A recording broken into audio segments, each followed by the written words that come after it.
Kryetari i SPAK, Altin Dumani, vizitoi sot Fakultetin Juridik të Universitetit të Durrësit, ku para studentëve foli për punën dhe qëllimin e SPAK. Besimi dhe drejtësia janë dy elementë të rëndësishëm, të cilët përbëjnë thelbin e çdo marrëdhënie. Pa drejtësi nuk mund të ketë paqe dhe pa llogaridhënie nuk mund të ketë demokraci të shëndetshme. Shteti së drejtës mund të realizohet vetëm me kontributin e të gjithëve.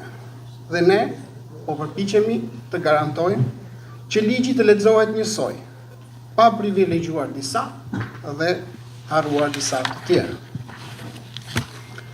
Reforma në drejtësi e mbështetur dhe koordinuar edhe me partnerët tanë ndërkombëtar u realizua përmes ndryshimeve thelbësore, kushtetuese, ligjore dhe institucionale.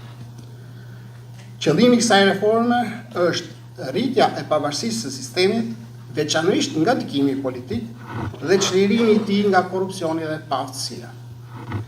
Prokuria e posaçme dhe Byroja Kombëtare e Hetimit, që të dyja së bashku njihen si struktura e posaçme kundër korrupsionit dhe krimit të organizuar, apo SPAK, u krijuan pikërisht për të goditur këto dy fenomene që lëndojnë një shtet, e pengojnë shtetin të ecë para dhe e stepin shpresën për një të ardhme më të mirë.